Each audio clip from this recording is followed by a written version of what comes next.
if I'm gonna be wrong, as I promised you yesterday, I'm gonna be really wrong. Well, guess what? I was even more wrong than I thought, but maybe not in the way you think. Good morning to you. Good Tuesday morning. I'm Dejan Kovacevic of DK Pittsburgh Sports, and this is Daily Shot of Steelers. It comes your way bright and early every weekday. If you're into hockey and or baseball, you'll at least have those to rely upon for the next few months. Bills 31, Steelers 17. It was, I feel, a tighter game than that score would suggest. The Steelers gave themselves a chance, pulling within 7 in the fourth quarter, this after being down by 3 touchdowns. And then came that part that I was really wrong about, in that the defense just had no answer. No answer for the Buffalo offense. No answer for Josh Allen. No answer for their own maddening inability to just tackle people. And this is very fair to point out, no answer for the sea of injuries with which they were hit. It wasn't just TJ Watt, and I actually thought Marcus Golden had a pretty nice game in his place. Minkah Fitzpatrick came back and just couldn't have been 100% healthy or anything close to it with the way he played. Cam Hayward, afterward, when I asked him about how badly he was hurt and whether or not he might come back next season, gave me initially this big smile and then went on to hesitate on both counts. He was nowhere near healthy. And maybe the one real dagger to the entire storyline that got overlooked, I think, by way too many people, possibly myself included, was the loss of the inside linebackers. And Landon Roberts, he did his thing. He came back, he battled through his own injury, made a great pass breakup in the end zone. But when you lose Quan Alexander and Cole Holcomb in particular, because he was the number one guy, he was the only 3-down guy out of that group, wasn't there. And that's where I was wrong.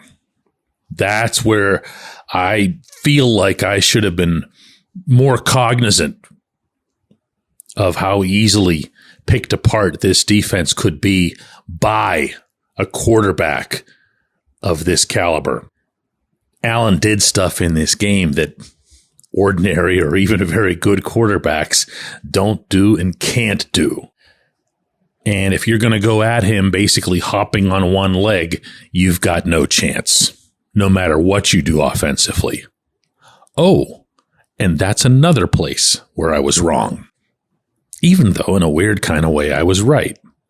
See, I thought if this was going to go off the rails, if this team was just going to have another one of those playoff debacle type performances where they're not even in it, they're not competitive, that it was going to be a regression of the offense. I thought you were going to see a big step backward if the Steelers were going to lose this game. And I guess kind of hidden within that was maybe my last trace of trepidation regarding Mason Rudolph, where I thought, okay, some of this has to, come crashing down to earth at some point. He wasn't going to stay at 112, 114, 118 QB ratings and everything else that he'd been doing. And oftentimes, that does mean a plunge. Well, the running game did regress. Jaylen Warren with 38 yards on 8 carries. Najee Harris with 37 yards on 12 carries, a 3.1 average. And God knows how many of those were on first down. What were they thinking with that play calling? The offensive line regressed. The pass blocking, it was kind of there, but it was also kind of not. The run blocking wasn't anywhere near where it needed to be. The Bills didn't even bother blitzing. The Bills just sent their 4 guys up front and let them do the job, which they very much did. And the receivers, I want to say some decent things about some of the positive plays that were made, but then, George Pickens has the painful fumble early on. Pat Freiermuth fumbles not once but twice, and that's something of a trend for him in big games. So what am I left with here in attempting to praise the offense even a little bit? Yeah, right. The quarterback. Rudolph's numbers weren't mind-blowing. 22 of 39 for 229 yards, a couple of touchdowns, the one pick in the end zone, which we can debate back and forth all day as to whose fault that actually was. There was some sense that Deontay Johnson should have come back more to the ball. Mason himself said that he needed to throw it more to the outside to make sure that it didn't get picked. But there are two undisputed facts in this sequence. One is that Kaiir Elam made a great read to jump forward and get that ball. And the other one is that can't happen. It doesn't matter whose fault it is. Beyond that, what I saw was the same thing I've been seeing for the 3 weeks prior. And that's a quarterback who never lost his poise, never lost his touch, never lost his leadership. He was the one who kept them in the game. He was the one who was willing them down the field to get those couple of touchdowns to get back there. He was the one that threw a perfect ball to George Pickens down by the goal line that somehow went right through George's hands. That would have been a third touchdown. Even if George didn't get into the end zone right then, they would have had the ball at the 1 or the 2. He was the one who found Deontay Johnson for a touchdown, making it look very easy. He was the one who found Calvin Austin for another touchdown, making that one look even easier. I don't know why the coaching staff chose to take 0 shots downfield, but my guess is that he probably would have been able to capitalize on at least 1 or 2 of them, given his history in this regard, and given the fact that, oh yeah, by the way, Buffalo's cornerbacks were dropping all over the place. But the coaches thought it would be a good idea to run on every single first down. A lot of things were working against this quarterback, and he didn't let any of them bother him. He just kept either making plays or putting his teammates in position to make plays. Now, you and I, we're going to have a long time to go over this particular subject, and I'm sure it's going to stay at the top of most lists. But here's my very short version. You do not let this person walk. You do not lose this quarterback. That has nothing to do, at least not immediately, with making some kind of decision on him versus Kenny Pickett or him versus an outside free agent or him versus a draft pick. None of that has to apply to what I'm saying here, which is that you do not let him leave. That's stupid. That's wasted asset management. Kenny's not leaving. He's team property. This player, Rudolph, is an unrestricted free agent. And everyone associated with the Steelers should be counting their blessings at the moment that when I asked Rudolph after this game the following question, he answered it the way he did. Would you be willing to come back? I love the Pittsburgh Steelers. They've been my only home for 6 years. We'll see what happens. Like I said, it's not really my decision. It's a law that's out of my control. We'll see what happens. After 4+ years of being buried in Pittsburgh, he's still open to staying, even after his value skyrocketed over these past 4 games. That can't be lost. When we come back, J1Q. This segment of Daily Shot is brought to you by our good friends at Mike's Beer Bar. They're located on Federal Street, directly across from PNC Park. Mike has more than 500 beers on tap, including from more than 50 local breweries. Stop in and say hello. Tell Mike we sent you. Mike's Beer Bar. Exciting news from Live Casino Pittsburgh's Poker Room. Join them this month for an $8,000 cash drawing on January 21st at noon. Don't miss the Westmoreland 300 Multi-Flight Poker Tournament starting January 23rd with a $25,000 guarantee prize pool. Seize your chance In the daily high hand hustle promotion, the first 10 high hands went up to $200 with a second round from 6 to 10 p.m. More action, more winnings, only at Live Casino Pittsburgh's Poker Room. Visit livecasino.pittsburgh.com for details. Also, be sure to follow Live Pittsburgh's Poker Room on X at LivePokerWML for promotion and tournament news.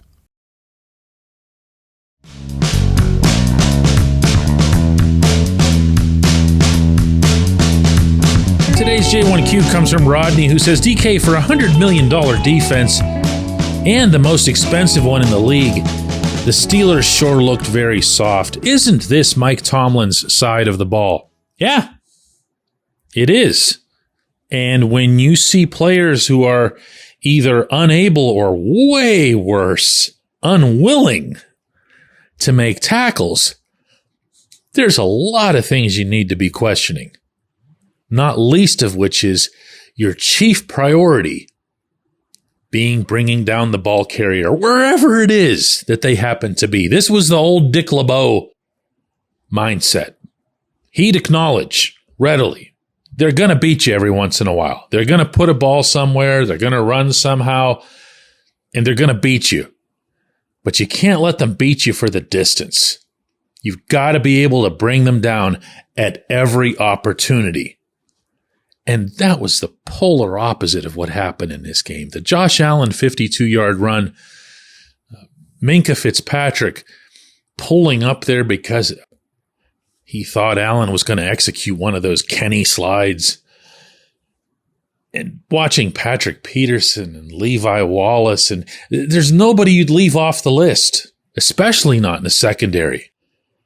Tackling's not as much a talent as it is a fundamental. There's nobody who plays on your defense who should be exempt from this. And to his credit, to cite a positive example, Joey Porter Jr. got a lot better at it as the season went along. A lot of the rest of it, as I referenced in the opening segment, did, for real, have to do with attrition. It's not an excuse when it's a fact. If we all agreed back in September that this team's three best defensive players were TJ Watt, Minkah Fitzpatrick, and Cam Hayward, then we've got to agree that it's a heck of a thing to not have any of those three anywhere near top form for your most important game. I also referenced the inside linebackers. I thought Omar Khan had done a beautiful job of getting not just the first two that he picked up in Cole Holcomb and Landon Roberts, but then adding Quan Alexander and just having all three of them kind of work off each other. They became best buds. It was a blast to see them on and off the field. And then, boom, boom, two of them are gone, and Roberts went down. But I'm going to throw one more at you, and I'm going to do this for a reason. This defensive line, some stuff went better than it might have looked up front. I felt from watching from the press boxes in the end zone at Highmark Stadium, you get a great view of run plays, better than anywhere else in the NFL. And the Bills didn't really get a whole lot going on the ground. They wanted to. You could see that. Just didn't happen. And you have to give credit to the people that are up front for that. But you know what's completely gone from the Steelers' defensive arsenal? I mean, poof, vanished. Splash from the defensive line. Think about this. If I'm going to give credit here to the Bills' front four for what they did against the Steelers, and really not just against the run, but against the pass and everything. They were pressuring, they were doing everything, and with no stunts, no trickery. They stayed in their nickel almost all the time, like they always do. Then I've got to acknowledge that it's been damn near forever since a defensive lineman wearing black and gold has made a play. Cam is exactly what I described earlier. Larry Ogunjobi, he ran into a couple, I think is the best way to put that, yesterday. And Keanu Benton was just not good at all. Not just like for a rookie. He just was not good. he was getting tossed around. So in another subject that I'm sure we're going to be talking about a lot in the coming months, especially leading into the NFL draft, if I have a gun to my head and I'm picking in the first round, like right now, without even knowing any names or any rankings or anything of the sort, I am leaning really hard toward the defensive line. It's just been too long, and that's not how this franchise should be operating. Not the franchise of Mean Joe Green. Whew, boy, doesn't it feel like you could do like 24 episodes just off this game? Well, as it turns out, and I've had a handful of people reaching out to ask, like, does this show just end when the season does? No, it doesn't ever end. The show will go on in both the colloquial and the literal senses every weekday all the way through. That's just how this thing has been conducted from day one. If you'd like to leave a J1Q, the best place to do that is on the DK Pittsburgh Sports app. I check that religiously. Go right to the section where you'll find the podcasts, and you can find that by downloading our free app. All of this is free. Tapping the microphone that's at the top of the screen, that'll show you all of our podcasts, and go under Daily Shot of Steelers and just leave a comment there. I appreciate everyone who's listened to Daily Shot of Steelers. Our audience has almost tripled over the course of this really, really weird season. I'm trying to imagine what it would be like if the team were ever consistently good, but, one thing at a time. I'm grateful for all of that. I'm grateful for all of the feedback, positive, negative, whatever it happens to be. And I'm not going to lie to you, I'm grateful to be heading home from Buffalo tomorrow, spending a little bit of time with family and so forth before diving headfirst into hockey instead of just kind of dipping my toe in it once or twice a week. But again, Daily Shot of Steelers never ends, never goes on pause, never has a hiatus, never has a vacation or anything. It'll be back tomorrow.